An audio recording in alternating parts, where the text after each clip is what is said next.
छात्रों, आज मैं मणि सर आज आपके समक्ष संघ और राज्य लोक सेवा आयोग में भूगोल सामान्य अध्ययन के रूप में भूगोल विषय पर चर्चा करने जा रहे हैं।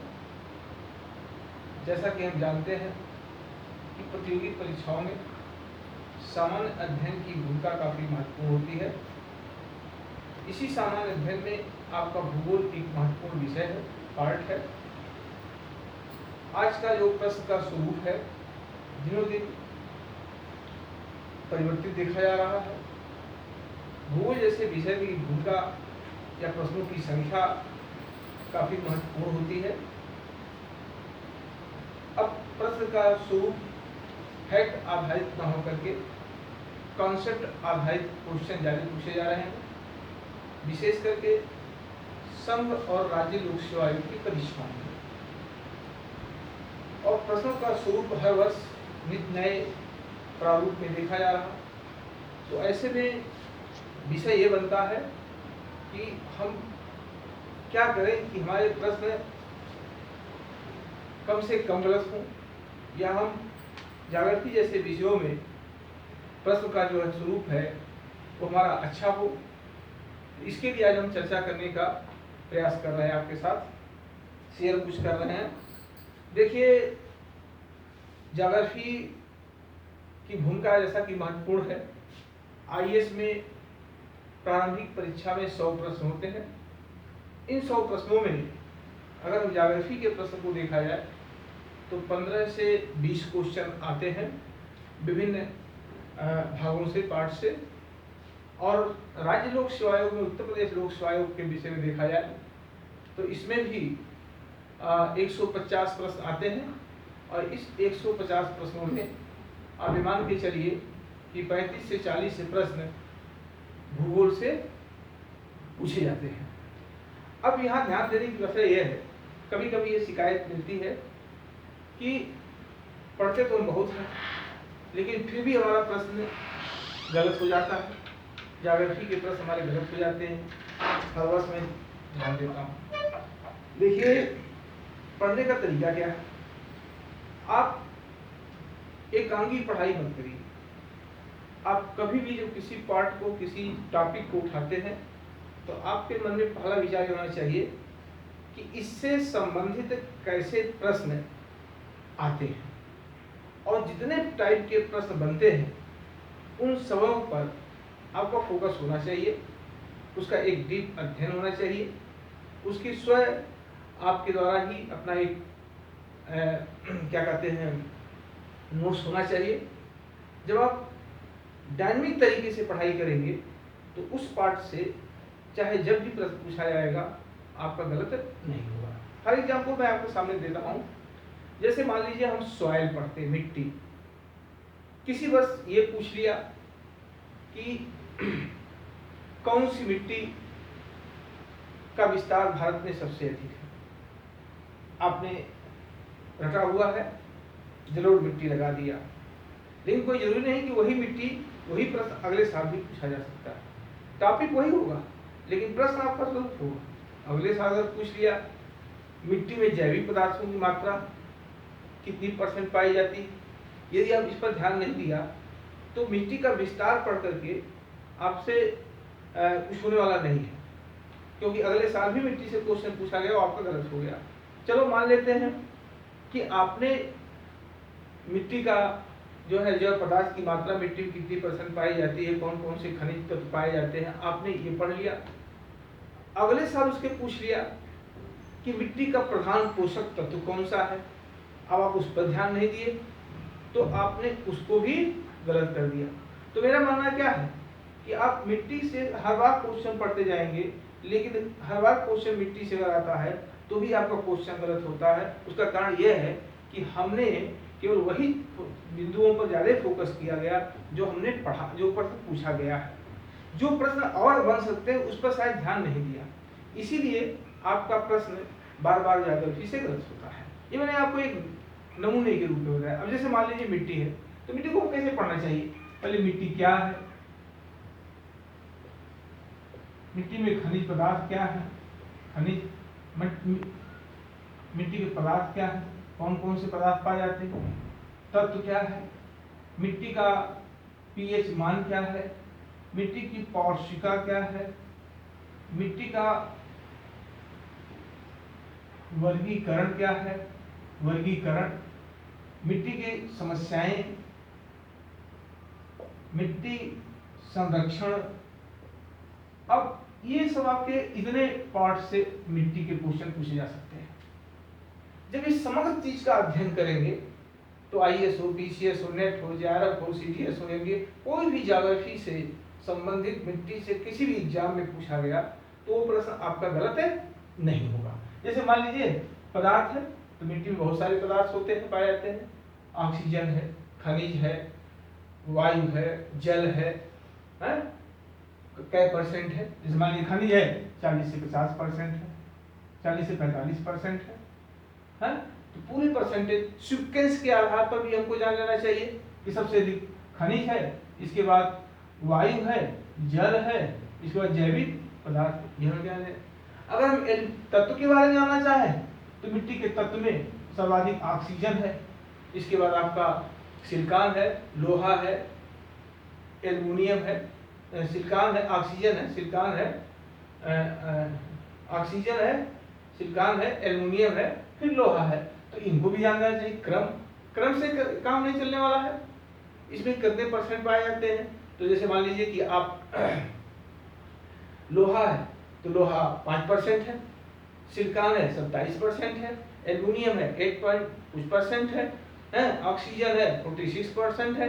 तो वो परसेंट भी पूछ सकता है, वो असेंडिंग डिसेंडिंग लाइन में आपका तत्वों का क्रम पूछ सकता है। ये समग्र हमें होना चाहिए, ज्ञान होना चाहिए।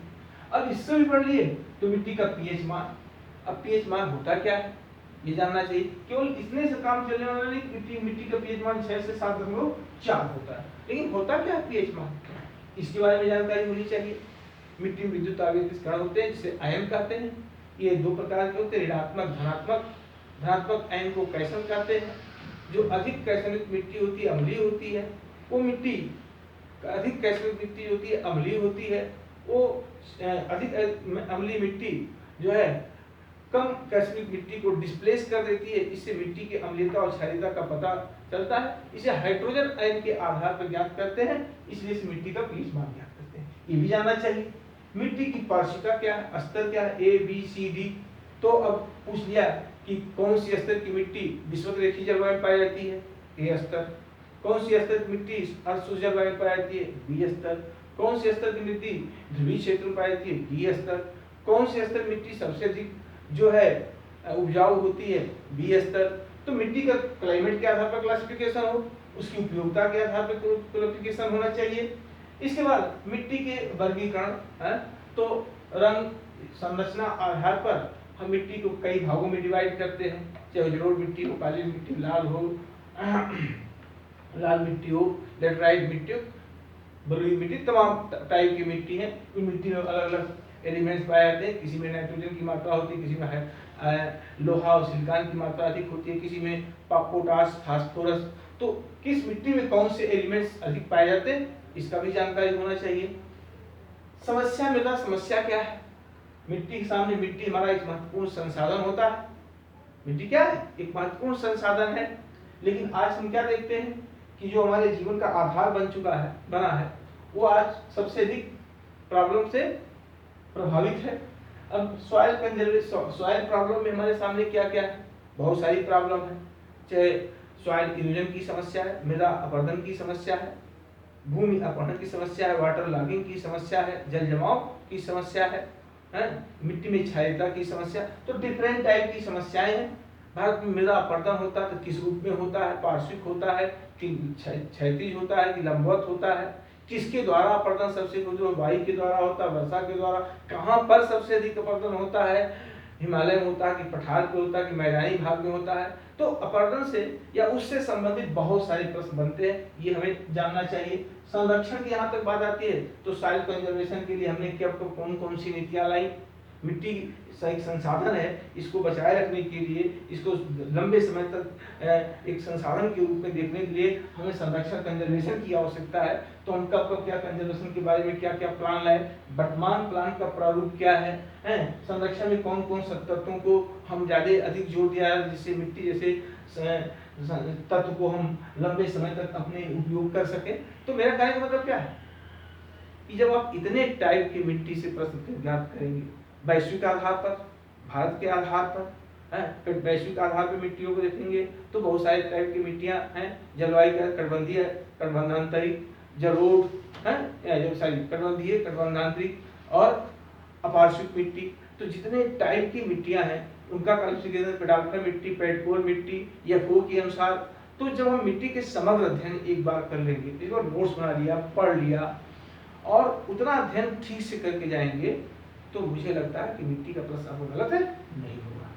समस्या यही आती है कि हम रिपीटेड क्वेश्चन पे ज़्यादा फोकस करते हैं, वो क्वेश्चन को ज़्यादा इंटरेस्ट रखते हैं जो पूछे गए हैं, लेकिन उसी चैप्टर से, उसी पार्ट से कोई और भी प्रश्न बनते हैं, उस पर उतना हम फोकस नहीं कर पाते हैं। तो यही कारण है कि हमारा प्रश्न हम ज्योग्राफी पढ़ते तो हैं लेकिन हमारा गलत हो जाता है। ध्यान दीजिए कि संघ लोक सेवा आयोग में कोई क्वेश्चन ज्योग्राफी से फैक्ट आधारित नहीं होता, सारे क्वेश्चन कॉन्सेप्ट आधारित होते हैं। अगर आपका कॉन्सेप्ट क्वेश्चन नहीं क्लियर है तो आप ज्योग्राफी के क्वेश्चन को सही नहीं कर सकते हैं। तो सबसे पहले हमारी भूमिका ये होनी चाहिए कि हम कॉन्सेप्ट आधारित क्वेश्चन को तैयार करें ठीक से। अब आता है मिट्टी ज्योग्राफी से, तो ये तो मैं आपको बता रहा था कि आपको ज्योग्राफी का क्वेश्चन गलत क्यों होता है। ज्योग्राफी क्वेश्चन इसीलिए गलत होता है कि हम हर चीज़ों पर बहुत डायनेमिक तरीके से नहीं पढ़ाई करते हैं, या करते होंगे तो उस पर भी कहीं कहीं त्रुटियां आ जाती हैं। तो मैं आपको बताता हूँ, कोई भी पॉइंट हो, अगर आप चट्टान पढ़ते हैं तो चट्टान से बहुत सारे क्वेश्चन है। चट्टान है क्या, चट्टान को प्रभावित करने वाले कारक कौन से हैं, चट्टान कितने प्रकार होते हैं, अग्नेय चट्टान है तो उसकी क्या विशेषताएं हैं, औषधि चट्टान है उसकी क्या विशेषताएं, रूपांतरित चट्टान है तो कौन सी विशेषताएं हैं। अब अग्नेय चट्टान आता है तो हम अग्नेय चट्टानों को रासायनिक आधार पर, कणों के संरचना के आधार पर, उत्पत्ति के आधार पर कितने प्रकार के डिवाइडेशन किए गए, किन किन नामों से जाना जाता है, इन सब का अध्ययन हमें करने की आवश्यकता है। वो गया जमाना कि अग्नेय ग्रेनाइट एक पातालीय शैल है, प्लूटोनिक शैल है, इतना पढ़ करके आप अग्नेय चट्टानों को समझ गए, नहीं, कदापि नहीं। आपको पूरा एक बार पढ़ने की आवश्यकता है। आप इस भ्रम में ना रहें कि हम ऊपरी पढ़ाई कर लेंगे तो ज्योग्राफी के क्वेश्चन हम सही तरीके से कर लेंगे, ऐसा नहीं होता है। मेरा आपको सुझाव यही है कि आप कोई भी टॉपिक पढ़ें उसको ठीक से पढ़ें, अधिक से अधिक गहराई में जाने की कोशिश करें, स्वयं के नोट्स पर ज़्यादा भरोसा करें, उस पर चिंतन और मनन करें कि हमने, आप देखिए एक चीज़ और बताएं, विषय ये नहीं है कि हम कहाँ पढ़ते हैं, किस संस्था में पढ़ते हैं, कितने घंटे पढ़ते हैं, नहीं, कदापि सिविल सेवा में ये विषय नहीं हो सकता है कि हम कितने घंटे पढ़ते हैं और कहाँ पढ़ते हैं, किस संस्था में पढ़ते हैं। आपका विषय होना चाहिए हम क्या पढ़ते हैं और अब कैसे पढ़ते हैं, यह महत्वपूर्ण विषय होना चाहिए। कितना घंटा महत्वपूर्ण नहीं है कि हम 20 घंटा पढ़ेंगे तब आईएएस बन जाएंगे। आप 7 घंटा 8 घंटा रेगुलर पढ़िए, ठीक से पढ़िए, तो शायद आपके बनने की संभावना अधिक है। तो आप कैसे पढ़ते हैं और क्या पढ़ते हैं, ये आपका फोकस होना चाहिए, समझ गए। तो अब ये विषय है। अब जैसे मैं आपको बताऊं कि अगर आप संघ लोक सेवा आयोग आईएएस पीसीएस की तैयारी आप कर रहे हैं, आप जीएस के पार्ट को ठीक से पढ़ने की कोशिश कर रहे हैं, तो आप ये समझिए पहले आप एनसीईआरटी लेवल का 6 से 12 तक की पुस्तकें ठीक से पढ़िए, चाहे वो हिस्ट्री को चाहे ज्योग्राफी को। जब तक आपका बेस नहीं मजबूत होगा तब तक आगे के अन्य चीज़ों को ठीक से समझ नहीं पाएंगे। और एनसीईआरटी की विशेषता ये है कि आपको सरल भाषा में बहुत सारे एग्जाम्पल दे करके आपको समझाने का उसमें प्रयास किया गया, जो आपको स्वयं से समझने में आसानी होती है। तब इसके बाद आप कोई टेक्स्ट बुक ठीक से पढ़ने की कोशिश करेंगे तो वो आपको समझ में ज़्यादा आएगा। कोशिश होनी चाहिए कि स्वाध्याय का कोई विकल्प नहीं है, ठीक से पढ़िए, जो पढ़िए उस पर आप 15 से 20 मिनट पढ़ने के बाद 2-4 मिनट टाइम दीजिए उस पर कि हमने क्या पढ़ा। तो अगर हमने मिट्टी पढ़ा, अच्छा मिट्टी ये है, मिट्टी का पीएच मान ये है, मिट्टी में ये पोषक तत्व है, और पोषक तत्व हैं, ये खनिज पदार्थ है, ये तत्व है, ये पीएच मान है, ये मिट्टी का, मतलब इस क्या क्या क्या पढ़े हैं, उन सब चीज़ों को आपको जो है एक ध्यान देने की आवश्यकता है। अब हम चर्चा करने जा रहे हैं भूगोल का, चूंकि हमारा टॉपिक है तो भूगोल पर हम चर्चा करने हैं कि हमारा जो पाठ्यक्रम है काफी थोड़ा लंबा पाठ्यक्रम है, ज्योग्राफी का। देखिए इसकी भूमिका ज्यादा है तो इसका पाठ्यक्रम भी ज्यादा है, उसको हम कैसे पढ़ें। अब जैसे पहला पार्ट हमारा है ये खगोल की। खगोल से एक या दो प्रश्न आते हैं, इससे अधिक आते नहीं। आपको विद्वान बनने की आवश्यकता नहीं है, लेकिन आपको एक सामान्य जानकारी ठीक से जरूर होना चाहिए, चाहे वो ब्रह्मांड की उत्पत्ति के संदर्भ में हो, चाहे वो अक्षांश देशांतर के संदर्भ में हो, चाहे सूर्य चंद्रमा के संदर्भ में हो, ग्रह उपग्रहों के संबंध में, समय और तिथि के संदर्भ में हो। अब इसमें एक सामान्य जानकारी आपकी होनी चाहिए, ठीक से होनी चाहिए। और चूंकि ये सबका इंटरेस्टेड रहता है ब्रह्मांड के बारे में, खगोलीय एस्ट्रोनॉमी के आकाशीय पिंडों के बारे में जानकारी एक ललक होती है, तो एक इसको हम ठीक से हैंडल कर सकते हैं। अब जैसे मान लीजिए हम अक्षांश देशांतर की बात करते हैं, कितने अक्षांश हैं, कितने देशांतर, ये बहुत ज्यादा महत्वपूर्ण नहीं है, लेकिन कुछ अक्षांश कुछ देशांतर बहुत ही महत्वपूर्ण है, उनकी जानकारी आपके पास होना चाहिए। जैसे मान लीजिए आप 5 मेन लॉन्गिट्यूड और लैटिट्यूड लाइन को अगर ठीक से पढ़े तो ये मान के चलिए कि आईएएस का एक प्रश्न आपको हर साल जो आता है लॉन्गिट्यूड लैटिट्यूड से, वो आपका गलत नहीं होगा। लेकिन ये ध्यान देना चाहिए कि हम जब वो 5 लाइन हमको पढ़ना है तो ठीक से पढ़ा जाए। जैसे मैं आपको बताऊं, जैसे मान लीजिए विषुवत रेखा, कौन सी रेखा सबसे छोटी है, कौन सी रेखा सब बिंदु के रूप में है, कौन सी रेखा सबसे बड़ी है, ये फैक्ट है, कहीं आप पढ़ लोगे। लेकिन अगर हम उस रेखा के महत्व को समझें तो 5 रेखाएं हैं, जैसे विषुवत रेखा, कर्क रेखा, मकर रेखा,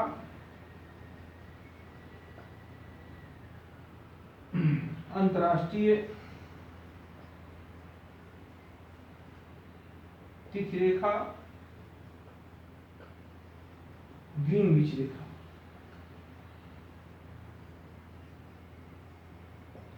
ये 5 ऐसी रेखाएं हैं, इनसे हर साल आईएएस में, पीसीएस में, अदर एग्जाम में कुछ न कुछ प्रश्न आपसे पूछे जाते हैं। तो क्यों ना हम एक बार इन्हीं रेखाओं को ठीक से पढ़ें और इतने डायनेमिक तरीके से पढ़ें कि इससे बाहर वो क्वेश्चन जाएगा। जैसे हमने अगर पेपर पिछले 4-6-10 सालों का देखते हैं तो हर साल एस्ट्रोनॉमी से एक क्वेश्चन, और उस क्वेश्चन में लॉन्गिट्यूड लैटिट्यूड से प्रश्न पूछे जाते हैं। जैसे मान लीजिए विषुवत रेखा है, जिसको हम भूमध्य रेखा भी कहते हैं, इसको 0 डिग्री रेखा भी कहते हैं। तीनों के अर्थ अलग अलग हैं। विषुवत रेखा सूर्य की किरणों के संदर्भ में, सूर्य की किरणें पृथ्वी के मध्य सीधे पड़ती हैं, दिन रात बराबर होते हैं, इक्वल, इक्वनास, इक्वनास की हिंदी होती है विषु, और इसी से इसका बन गया नाम विषुवत रेखा। भूमध्य रेखा ये पृथ्वी को 2 भागों में डिवाइड करती है। भू मतलब पृथ्वी, पृथ्वी के मध्य से गुजरने वाली रेखा भूमध्य रेखा हो गई। 0 डिग्री चूंकि अक्षांशीय रेखाओं का निर्धारण कोणीय मान के आधार पर होता है। अक्षांशीय रेखा जो पृथ्वी के मध्य से गुजरती है, इसका कोण का मान 0 हो जाता है, इसलिए से 0 डिग्री रेखा कहा जाता है। अब यहाँ देखना है कि इस विषुवत रेखा पर हम एक एग्जाम्पल के रूप में बता रहे हैं कि कैसे प्रश्न आते हैं। जैसे मान लीजिए एक सिंपल प्रश्न है कि विषुवत रेखा पर स्थित देश, एक प्रश्न इधर लीजिए, विषुवत रेखा पर स्थित द्वीप कौन कौन से द्वीप हैं। विषुवत रेखा पर स्थित नगर है, स्थित नगर, झील, नदियां, वनस्पति, बहुत सारे प्रश्न होते हैं। जब आप डायनेमिक तरीके से, इतने तरीके से पढ़ेंगे विषुवत रेखा पर, तब तो आपका प्रश्न नहीं गलत होगा। जैसे हमने क्या पढ़ लिया, वही पूछता है कौन कौन से देश विषुवत रेखा में। आपने पढ़ लिया कि चलिए दक्षिण अमेरिका में एक इक्वाडोर है, कोलंबिया है, ब्राजील है। अफ्रीका में आपका गैबोन है, जायरे है, कांगो है, सोमालिया है, कीनिया है, युगांडा है। एशिया में आपका मालदीव है, इंडोनेशिया है, बोर्नियो द्वीप है। आपने पढ़ लिया। लेकिन कोई जरूरी नहीं है कि वही प्रश्न आपसे स्थित देश पूछ लिया। आपसे अगले साल पूछ सकता कौन सा द्वीप विषुवत रेखा पर स्थित है या नहीं। तो आप तो देश पढ़े लेकिन द्वीप का ध्यान नहीं दिए, तो विषुवत रेखा पढ़ने के बावजूद विषुवत रेखा से पूछे गए प्रश्न आपके क्या होते हैं, गलत हो जाते हैं। तो आपको द्वीप को भी ध्यान देना चाहिए। कौन कौन से द्वीप हैं? गालपोरोस द्वीप है, प्रशांत महासागर में स्थित है। मालदीव आपका है, साओ टोमो द्वीप अफ्रीका अटलांटिक महासागर में है। मालदीव अरब सागर में। आपका सुमात्रा द्वीप, बोर्नियो द्वीप, सुमात्रा द्वीप, बोर्नियो द्वीप जो इंडोनेशिया का पार्ट है, सुलवेसी द्वीप। अब सारे द्वीपों को आपने नोट कर दिया कि विषुवत रेखा पर स्थित द्वीप, ये द्वीप हैं। इससे बाहर का कोई द्वीप पूछता तो वो नहीं है। कौन है कौन नहीं है इसका भी आकलन करना चाहिए। चलो मैं मान लेता हूँ द्वीप भी आपने पढ़ लिया। कोई जरूरी नहीं कि द्वीप पूछा गया है तो द्वीप ही पूछेगा। वो आपसे नगर पूछ सकता है, तो विषुवत रेखा पर कौन सा नगर स्थित है। तो हम राजधानी नगर देखेंगे तो विषुवत रेखा पर नगर जो पूछा गया वो क्यूटो है, इक्वाडोर की राजधानी। अभी पिछले 2-3 साल पहले आईएएस में पूछा था कि विषुवत रेखा के समीप कौन सा नगर स्थित है। अब आप देखिए विकल्प आपका मनीला भी था, जकार्ता भी था, कोलंबो भी था और आपका सिंगापुर भी था। लेकिन अगर विषुवत रेखा की फैक्ट जानकारी, क्लियर जानकारी आपके पास नहीं है तो आप कंफ्यूज होंगे कि मनीला, जब आपको मनीला नहीं पता है, जकार्ता नहीं पता, कोलंबो नहीं पता है तो आप कुछ तो मारेंगे जरूर, लेकिन कुछ चलने वाला नहीं है आईएएस में पीसीएस में। आपको जरूर क्लियर जानकारी होनी चाहिए। तो मैप के द्वारा तो आप देखेंगे मैप द्वारा सिंगापुर है, ये भी आपको कहना चाहिए। अच्छा मान लीजिए ये भी आपने पढ़ लिया, तो कौन सी झील अफ्रीका की विषुवत रेखा पर स्थित है, ध्यान नहीं दिया तो गलत हो जाएगा। इतना पढ़ने के बावजूद झील नहीं ध्यान दिया, झील पूछ लिया तो गलत हो गया। तो फिर आपको ध्यान देने की आवश्यकता क्या है कि झील। तो हमको जब देखेंगे युगांडा आपका मलावी भी है, टैंगानिका भी है, एडवर्ड भी है, विक्टोरिया भी है। तो सटीक होना चाहिए विक्टोरिया झील विषुवत रेखा से होकर गुजरती है। अच्छा चलो ये भी पढ़ लिया, किस नदी का मुहाना विषुवत रेखा पर स्थित है। कांगो नदी, नील नदी, जायरे नदी या अमेजन नदी। तो हमने कहा अमेजन नदी। चलो ये भी पढ़ लिया। वनस्पतियां, तो विषुवत रेखा पर आपकी वनस्पतियां कौन सी होती हैं, एवरग्रीन फॉरेस्ट, सदाबहार वन होते हैं, उनका अलग अलग नाम है। जैसे मान लीजिए कि विषुवत रेखा पर अमेजन बेसिन में जो वन पाया तो उसे कहा जाता है शेलवाज। जैसे इन वनों को कांगो नदी बेसिन क्या कहते हैं, गोला वन कहते हैं। विषुवत रेखा पर कौन कौन से, ये भी पढ़ लिया, कौन कौन सी जनजातियां पाई जाती हैं। तो जनजातियां क्या है, तो आप देखेंगे अमेजन बेसिन में बोरो जनजाति है, कांगो इसमें पिग्मी जनजाति है। और अगर हम इंडोनेशिया में देखें विषुवत रेखा के समीप तो वहां पर जो है आपका सिमांग जनजाति है। अब आगे प्रश्न, कौन सी ट्राइब्स जनजाति विषुवत रेखा पर स्थित है, नहीं है। तो कहने का मतलब क्या है कि हम अगर इक्वेटर ही पढ़ते हैं तो इक्वेटर से संबंधित कितने प्रश्न आते हैं एक बार पढ़ने की आवश्यकता है, बार बार पढ़ने की आवश्यकता नहीं। अगर आप एक लाइन को एकदम क्लियर तरीके से समझ लग सकता है, धीमे पढ़िए, समझ प्रारंभ करिए, कोई जल्दी नहीं है, लेकिन इतने डायनेमिक तरीके से पढ़िए कि अब इससे विषुवत रेखा प्रश्न हो नहीं सकता है। और अगर ऐसे प्रश्न आएंगे तो प्रश्न को कर लेंगे। लेकिन अगर आपने वही पुराना ढर्रा अपनाया कि अरे यार वही पूछता है, क्या पूछता है, कौन सा देश, कोई जरूरी नहीं कि देश पूछे, द्वीप भी पूछ सकता है, द्वीप नहीं पूछता नगर पूछ सकता है, नगर नहीं झील पूछ सकता है। विषुवत रेखा बहुत सारे प्रश्न बनते हैं, तो बहुत सारे प्रश्नों को हम मैप के द्वारा जानने का प्रयास करें। यही हाल हमारा कर्क रेखा है, यही हाल हमारा मकर रेखा के साथ है, यही हाल हमारा ग्रीनविच रेखा के साथ है। ग्रीनविच रेखा पर कौन कौन से देश स्थित है, ग्रीनविच रेखा के समीप कौन सा राजधानी नगर स्थित है, ग्रीनविच रेखा पर कौन सा नगर है, ये भी जानना चाहिए। यही हमारा अंतरराष्ट्रीय तिथि रेखा से रिलेटेड है। तो हमारे मानने का है कि आप अगर 5 ये महत्वपूर्ण अक्षांश देशांतर रेखाओं का अध्ययन किया तो मुझे लगता है कि किसी भी एग्जाम में जाओगे, आईएएस, पीसीएस, किसी भी एग्जाम में जाओगे तो इससे आपको एक प्रश्न मिलेगा। लेकिन मेरे प्यारे, इस सब के लिए आपको हम एक मार्गदर्शक के रूप में है, पढ़ना आपको है, चलना आपको है। तो इसके लिए आपको क्या होना चाहिए, आपका एड्रेस आपके पास होना चाहिए, उस एटलस के आधार पर रेखाओं की स्थिति का आप अध्ययन कर सकते हैं। अगर आप सिविल सेवा के हैं तो इतनी समझ आपके अंदर, इतनी अंडरस्टैंडिंग होनी चाहिए कि हम कैसे कैसे प्रश्न को मैप में देख सकते हैं। और जो जैसे आप नोट करते जाइए अपने नोट्स पर, उसको लिखते जाइए, फिर उसको ऑल ओवर देखिए, तो आपको लगेगा कि अगर इस तरह से हम topic wise day by day एक एक टॉपिक को बहुत ही बारीकी तरीके से अध्ययन करेंगे तो एक समय ऐसा आएगा कि आप ज्योग्राफी से संबंधित बहुत सारी नॉलेज हासिल कर सकते हैं। और एक अच्छी नॉलेज जब आप हासिल करेंगे तो आपको कंफ्यूजन नहीं होगा। और दूसरी चीज कि आपके प्रश्न जो है, प्रश्नों की संख्या आपकी बढ़ जाएगी। जो आपकी समस्या होती है कि क्वेश्चन हमारा बार बार गलत होता है, वो कम हो जाएगा। वो माइन्यूट क्वेश्चन, एक दो क्वेश्चन नहीं कर सकते हैं, लेकिन अधिकांश क्वेश्चन आपके गलत नहीं होंगे, अधिकांश क्वेश्चन आपके सही होंगे। तो मेरा सुझाव है कि आप कोई भी विषय बिंदु पढ़िए तो उसमें एक पॉइंट पढ़िए तो कितने टाइप से प्रश्न आते हैं। अब बात आती है ज्योग्राफी के लिए। हम खगोलकी की चर्चा कर रहे थे, तो खगोलकी के 6-7 चैप्टर हैं। आपको विद्वान बनने की आवश्यकता नहीं है, आपको एक व्यवहारिक रूप से देखना है कि हम किन किन टॉपिक को ठीक से पढ़ रहे हैं, और उसको एक अच्छी पुस्तक के साथ आप पढ़ लीजिए, नोट्स पढ़ लीजिए, तो आप उसको अपना खुद का नोट कराइए। कभी भी प्रश्न आते हैं तो वो हल किए जा सकते हैं। दूसरा आता है इसका पार्ट भौतिक भूगोल। देखिए भौतिक भूगोल है, इसके 3 पार्ट हैं, स्थलमंडल, जलमंडल, वायुमंडल। देखिए आईएएस में इससे 4 से 5 प्रश्न पूछे जाते हैं, इससे भी प्रश्न नहीं पूछे जा सकते। जहां एक एक प्रश्न की लड़ाई है, वहां 4 प्रश्न भी आपके लिए महत्वपूर्ण है। अगर आप आईएएस में 100 क्वेश्चन में 60 क्वेश्चन क्लियर कर देते हैं तो आप पीटी क्वालिफाई कर जाएंगे।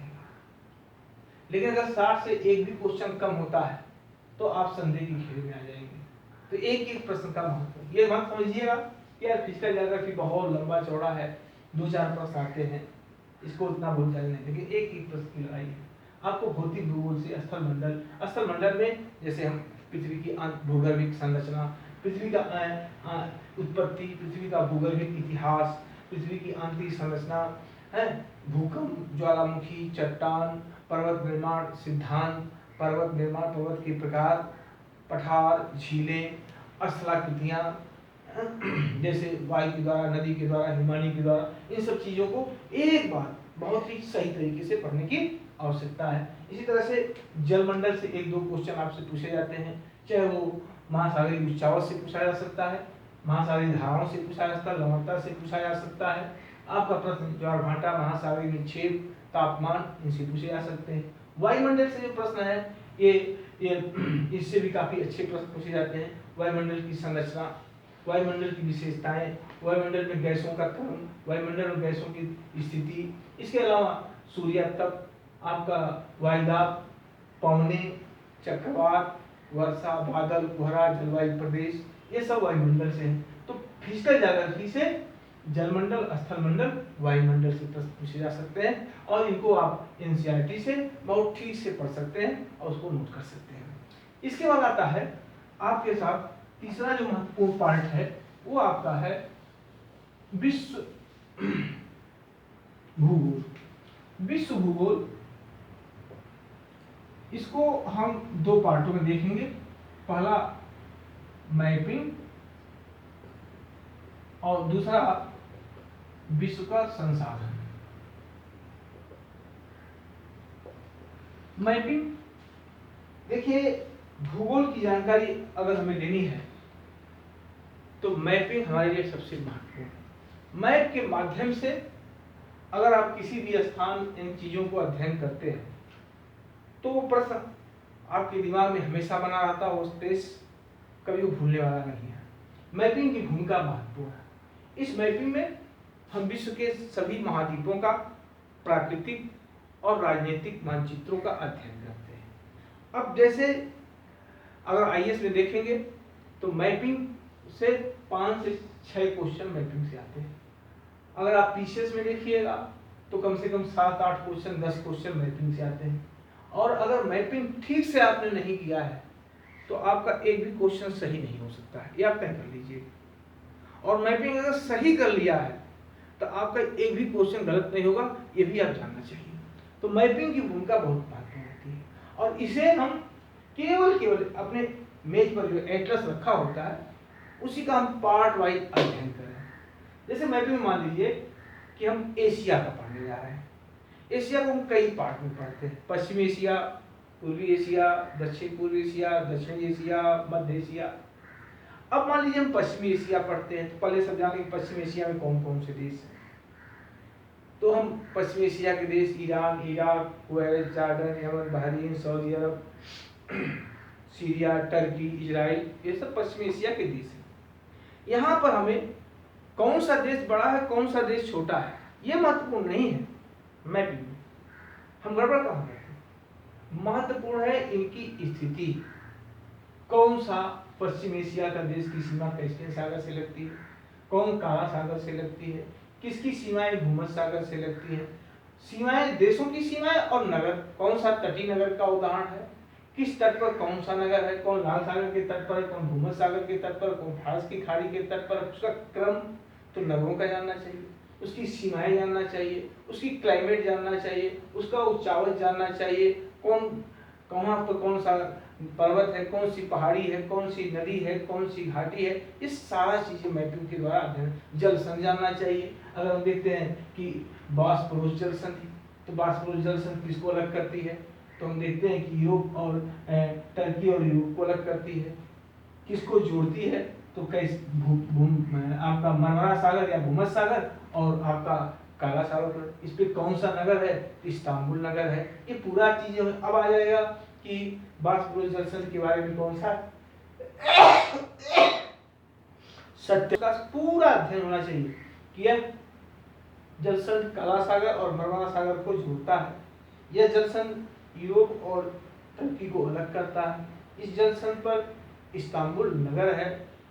इतना चीज हमें अध्ययन होना चाहिए। अब आ गया कि बॉस्फोरस जल संधि के बारे में क्या सत्य नहीं है। तो जब तीनों क्लियर होगा, इससे इधर कोई चीज प्रश्न पूछता है तभी आप सत्य और असत्य को लगा सकते हैं। इसी तरह से हमको देखना चाहिए कि हॉर्मुज़ जल संधि, जैसा कि आजकल बहुत चर्चा में है, किसको अलग करता है, तो हम देखते हैं कि फारस की खाड़ी और ओमान की खाड़ी को जोड़ता है। ईरान और संयुक्त अरब अमीरात को यह अलग करता है। विश्व का सबसे अधिक पेट्रोलियम का व्यापार होता है इस जल संधि के द्वारा। आज सबसे अधिक चर्चा का विषय है ईरान अमेरिका क्राइसिस के दौरान। और इस जल संधि पर बॉस्फोरस जल संधि, इस जल संधि पर हॉर्मुज़ पर आपका कौन सा नगर है, आपका है बंदर शेरी अब्बास है, ईरान का बंदरगाह नगर है। 4 जल संधि 4 नगर दे दिया, 4 जल संधि 4